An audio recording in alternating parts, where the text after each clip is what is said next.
નમસ્કાર દર્શક મિત્રો, હું શીતલ મહેતા ન્યૂઝ ઓફ કચ્છમાં આપનું સ્વાગત છે। જોઈએ આજના સમાચાર।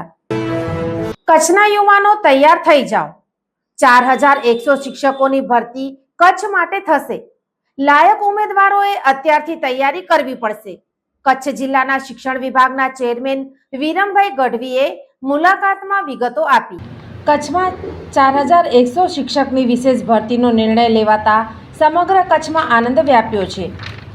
એમપી, એમએલએ તથા જિલ્લા પંચાયતના પદાધિકારીઓ દ્વારા તથા મીડિયાના માધ્યમથી આ પ્રશ્ને વારંવાર અહેવાલો પ્રકાશિત કરી પ્રજામત ઊભો થતાં આખરે ગાંધીનગરે યોગ્ય પ્રતિસાદ આપ્યો છે।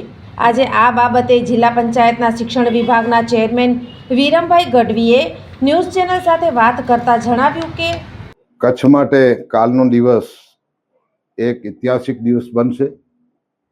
કચ્છ શિક્ષણ જગતની અંદર જિલ્લા પંચાયતની શરૂઆતથી કરીને આજ સુધી એવું કોઈ નિર્ણય નહોતો જે કાલે ગુજરાત સરકારે માનનીય મુખ્યમંત્રી ભૂપેન્દ્રભાઈ પટેલ અને શિક્ષણ મંત્રીએ જે જાહેરાત કરી એ કચ્છના ઇતિહાસમાં સોનેરી અક્ષરે લખાશે। અમને અતિ ખૂબ આનંદ થાય છે। અમારા શિક્ષણ સમિતિ એના સભ્યો અને શિક્ષણમાં જે ભાઈઓ હતા એ જ્યારે તારીખ 28/12/24ના એક ઠરાવ કર્યો હતો કે ભાઈ શિક્ષણો અહીંયા જે શિક્ષકો છે એની બદલી થાય તો એને જ્યાં સુધી આપણને નવા શિક્ષકો ન મળે ત્યાં સુધી છૂટા ન કરવા। એ સરકારશ્રીનો એવો આગ્રહ ને એનો પરિપત્ર પણ હતો, છતાં પણ સ્થાનિક સમિતિએ એવો નિર્ણય કર્યો અને એ નિર્ણયને પ્રતિસાદ આપણને બીજે ત્રીજે દિવસે જે કચ્છ મિત્ર અખબારમાં અને તમારા મીડિયા દ્વારા ઉहाँ પહોંચાડવામાં આવ્યો ને ત્યારે જ મુખ્યમંત્રીશ્રીએ મિટિંગ બોલાવી, શિક્ષણ સમિતિ મંત્રીશ્રીઓને બોલાવ્યા અને કચ્છ માટે કંઈ કરવાનું ત્યારથી જ શરૂઆત કરી। આજે 3 મહિના થયા જે જિલ્લા ફેર બદલીઓ કરવામાં આવી એમાં આપણની પાસે 2800 જેવા શિક્ષકો છૂટા કરવાના હતા, જે આ ઠરાવના કારણે આપણે એમને અટકાવી રાખ્યા અને એમના જે વતનનો લાભ એને મળે એના માટે અમે એને સાથ સહકાર આપીએ છીએ। પણ જ્યાં સુધી કચ્છના શિક્ષણનો હિત હતો એટલા માટે કરીને અમે આ લોકોને રોકી રાખ્યા અને એ રોકી રાખવાના કારણે સરકારશ્રીએ પણ વિચારવું પડ્યું અને સરકારશ્રીએ એમાં બહુ જ સારો સહયોગ આપ્યો અને અમને ઉપરથી પણ નિયામકશ્રી અને મંત્રીશ્રીએ આશ્વાસન આપતા હતા કે કચ્છ માટે અમે કંઈક તમને સારું કરી દેશું અને એમણે પોતાના વચન પાળ્યો અને આપણા માટે એક એણે ઐતિહાસિક નિર્ણય કર્યો અને એ જ્યાં નિયુક્તિ ત્યાં જ નિવૃત્તિના ભાગરૂપે જેણે નિર્ણય કર્યો છે એ મોટામાં મોટું આપણા માટે કરીને કચ્છ માટે એક અમૂલ્ય એક અવસર હતો અને એ અવસરને વધારવા માટે કરીને આખો કચ્છ એમાં જિલ્લા પંચાયત હોય, ધારાસભ્ય હોય, સાંસદશ્રી હોય, જિલ્લા સંગઠન પ્રમુખ હોય, અમારા તમામ સમિતિના સભ્યો અને જિલ્લા પંચાયતના સભ્યો સાથ સહકાર આપ્યો। એવી જ રીતે અમારા જે છૂટા થયેલા શિક્ષકો હતા જે એમણે પણ અમને બહુ સાથ સહકાર આપ્યો।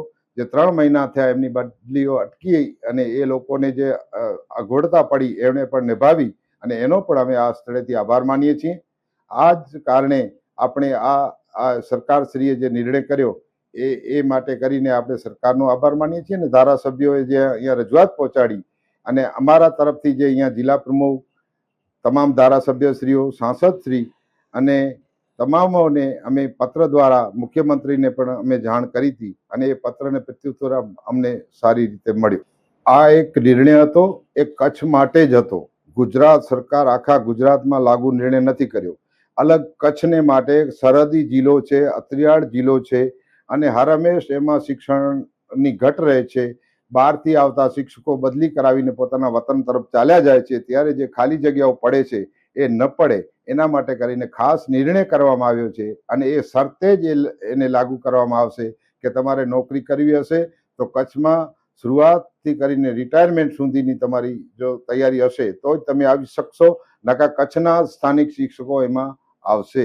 આ પ્રોસેસમાં તો જો સરકારી નિર્ણયોને થયા પછી એની પ્રોસેસ હોય છે અને એમાં કદાચ અમને આશા છે કે 1-1.5 મહિનામાં એ બધું પૂર્ણ કરી લેશે। ભરતી પ્રક્રિયામાં તો પછી કાંઈ નથી, એનો ઓનલાઈન હશે ને એને સ્થળ પસંદગી અમે આપશું કે જે ગામડાઓમાં અત્રિયાળ ગામડો છે જેમાં શિક્ષકો હમણાં 0 છે, જ્યાં શિક્ષકો 50%થી ઘટ છે એમાં અમે પહેલા નિમણૂક કરીએ એવી અમારી ઈચ્છા.